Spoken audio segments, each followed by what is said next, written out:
this country. Brandy Clark, welcome back to the UK. Oh, thank you so much. It's so great to be back here. So what, second trip this year? Second trip ever. Oh, right. Yeah, I was over in, I guess it was 2015. I was here for C2C. Yeah, it would have been 2015. And so this is my first time back on my own, you know, and it's just such a great place to be. And a tour around the UK and pretty much sold out everywhere, which must be a good sign. Oh, yeah, that feels great. We've done 4 shows and all 4 of them have sold out, so that's been pretty amazing for everybody out here. Fantastic. And you've got a new album out as well. Now, big day in a small town. I was looking up, you come from a fairly small town, so while you were growing up, were you subconsciously taking in storylines for future songs, do you think? I think I was, you know. I grew up in Morton, Washington, you know, population, I always say 900 to 1,100, somewhere in there. And it's such a great place to be and to grow up. And it was all I knew, you know. I didn't know big city life until I moved to Nashville. So I knew a lot of characters in Morton. And I do think that my upbringing and the people I knew really affected me as a writer. Because there's a lot of characters in your songs. Yeah, I love a character. I think that all great stories there's some great characters. My wife won't wear orange, by the way, because of your song Stripes, talking of stories. So there's a story in everything you do, it seems. Don't look good in orange and I hate stripes. And orange ain't my color. And if I squeeze that trigger tonight, I'll be wearing one or the other. There's no crime of passion worth the crime of fashion. The only thing saving your life is that I don't look good in orange and I hate stripes. Whoa. Whoa. Whoa. So that came out 3 years ago, 12 Stories, and Stripes was on there, and everyone, I guess kind of we'd heard songs you'd written without necessarily realising you'd written them, but then we got to hear you for the first time. Oh yeah, and that was, you know, by the time I got to make 12 Stories, I thought my opportunity as an artist on a large level was over, and I was so wrong about that, and my life and career took a real interesting fork in the road, and thank God it did, because there's a lot of songs that I write that if I didn't sing them, I don't know that anybody would ever hear them. 28 shouldn't look this old, but the last 10 years sure took their toll on the girl in the picture with the plastic crown. That sequin dress wouldn't fit her now like it did before the kids. Yeah, she loves her husband 'cause she said she would. Oh, it ain't so bad, but it ain't so good. She swore she wouldn't get stuck in this town. Now she's cutting coupons 2 doors down from her mom. And it goes on. Yeah, too bad life ain't a local parade in your uncle's Corvette on a Saturday with all the little girls waiting on you to wave when you're 17. You don't know that you won't always be homecoming queen. And you've shared some songs with some other people that have had some good success with them as well. Mama's Broken Heart being a great example. You know, that's a song that isn't all about happiness. No. That song it's kind of about craziness, you know, I think. How did that come about? Well, that was an idea that I wrote that with Casey Musgraves and Shane McAnally. And Shane had this idea, Ain't Your Mama's Something. He didn't know what it was, but Ain't Your Mama's Saturday Night. I mean, he was always trying to plug something in there. And I got what that meant, you know, and I asked him, hey, I want to write that with you. Like, whenever it hits you what that is, you know. And he and Casey and I were writing one Monday, and over the weekend, his sister and her boyfriend had broken up, and she wasn't handling it the way that her mom thought she ought to. And I said, maybe that could be that mama's idea you have. And we started talking about it, and we landed on it, you know, Mama's Broken Heart. And I wrote it, and you know, I didn't really think much of it in the room that day. I mean, I didn't think it wasn't great. I just didn't, you know, just wrote it and left it. And then Casey went home and made this work tape that she'd put another guitar on and some hand claps, and really turned it into something really great, and it's one of my favorites. I cut my bangs with some rusty kitchen scissors. I screamed his name till the neighbors called the cops. I numbed the pain at the expense of my liver. Don't know what I did next, all I know I couldn't stop. Word got around to the butterflies and the Baptist. My mama's phone started ringing off the hook. I can hear her now saying she ain't gonna have it. Don't matter how you feel, it only matters how you look. Go and fix your makeup, girl, it's just a breakup. Run and hide your crazy and start acting like a lady. 'Cause I raised you better, gotta keep it together even when you fall apart. But this ain't my mama's broken heart. You mentioned Casey there. How did you two get together? You know, actually, she was writing with Shane, and he played her a song of mine called Get High. And she loved that and wanted to write with me. And I had hired her to sing a demo before that. And so we started writing, and, you know, I can honestly say I've never written a song with her that I didn't really like. She feels like, and she's like yourself, been a great supporter of the UK as well. So we've been really brilliantly exposed to Casey's music with both albums and a number of tours as well. Like you, she speaks very honestly. Oh yeah. Casey's great. I mean, I can't say enough great things about her, and she wants to make music that makes a difference and says something, and I think that's and that also harkens back to the traditional sounds, and I love that about her. They're blowing up our phones, asking where we are. Just say we're almost there. We ain't even in the car. You're rolling one for two, and I'm still picking out my shoes. I'm never late to the party if I'm late to the party with you.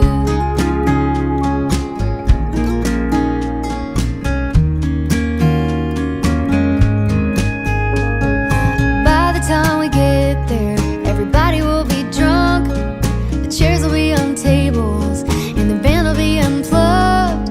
We're gonna look real good, but we're gonna look real rude. I'm sorry, I'm not sorry that I'm late to the party with you. Oh, who needs confetti? We're already falling into the groove. And who needs a crowd when you're happy at a party for two? The world can wait, 'cause I'm never late to the party if I'm late to the party with you.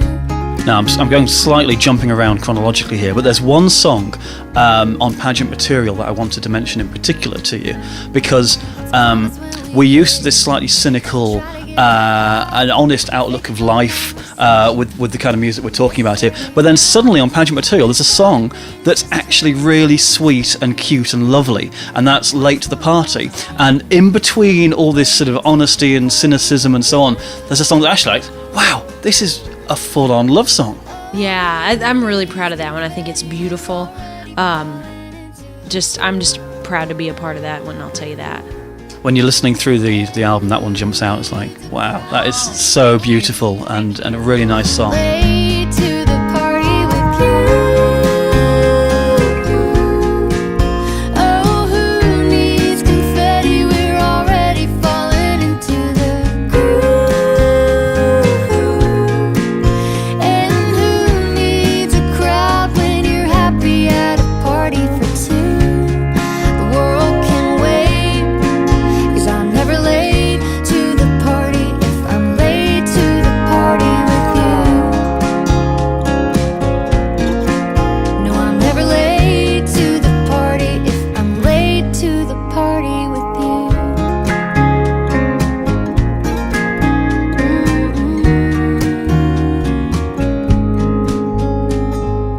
So, big day in a small town.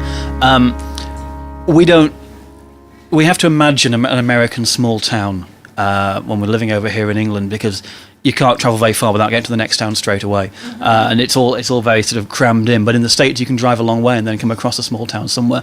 I spent a 4th of July in Jefferson, Texas once, which felt like the entire back catalogue of songs about small American towns all in one city, where they had the parade with the kids on their tricycles, and there was the one bar in the town, and the one police car going around doing its thing. Is that a fair outlook of the small town that you write about? Completely. I mean, the small town in my head is always Morton, where I came from. And there's one stoplight, and it's a blinking light. And yeah, there's a police station. It's not always open. There's a volunteer fire department. So I think you're very, very correct in that. Mama got a call from the principal's office. Better get down here fast. 'Cause Mindy passed out when her water broke in the middle of geometry class. Her mama didn't know she was 9 months late. Been getting on her bad gaining weight. And now she's a grandma. Somebody had a baby. Somebody had a breakdown. Oh, it's a big day in a small town.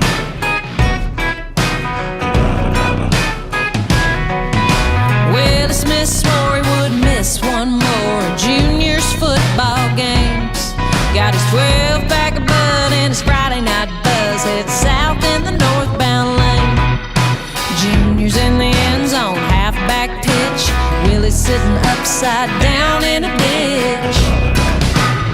And the crowd goes wild. Somebody wrecked a pickup. Somebody scored a touchdown. Oh, it's a big day in a small town. The single that we're playing at the moment on Chris Country, Love Can Go to Hell, starts out so positive, and then suddenly you just turn it on its head. Yeah, that was an idea I had, and I thought of it as love can go to hell like it can fall apart.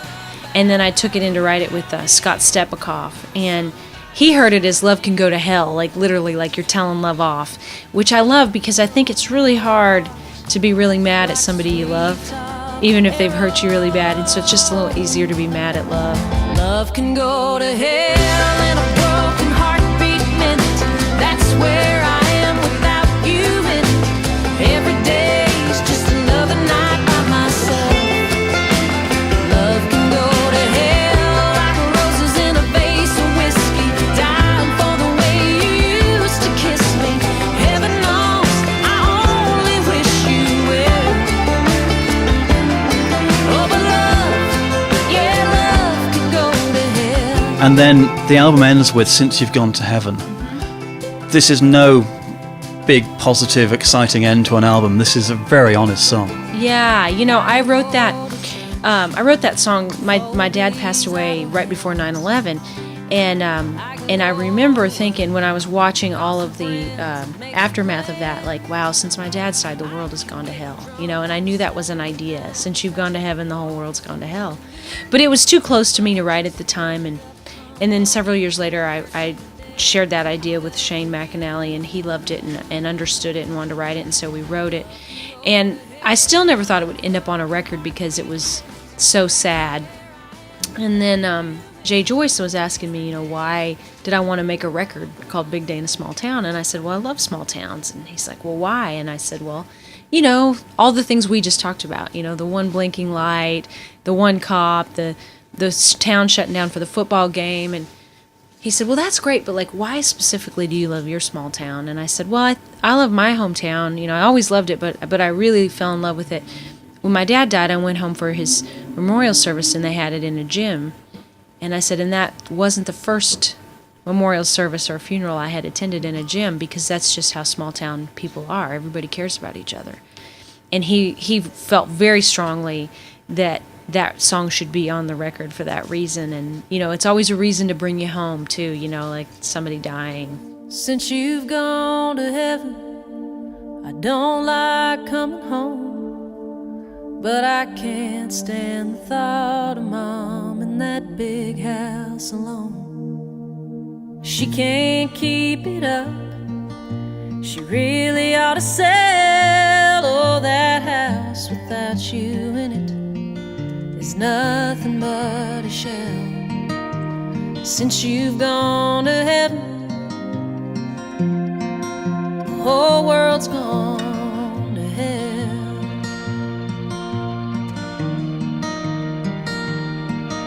Everybody says Billy is looking more and more like you, but he won't talk about you until he's had a few. He dropped out of college, he's in and out of jail, had to pawn your pocket watch last month to post his bail. Since you've gone to heaven, the whole world's gone to hell. So, if you have an idea, you're travelling along somewhere and an idea comes to mind, do you have to suddenly write it down or record it into your phone or do something like that, in case it's like when you wake up from a dream and you think, I'll never forget it, and then half a day later you're like, what was that thing? Completely. You know, that, thank God for that phone. And I'm always writing things in the notes or recording, you know, little snippets of sound and that sort of thing. Fantastic. Well, keep doing that, and maybe we'll see some UK influenced stuff on the next album. Who knows?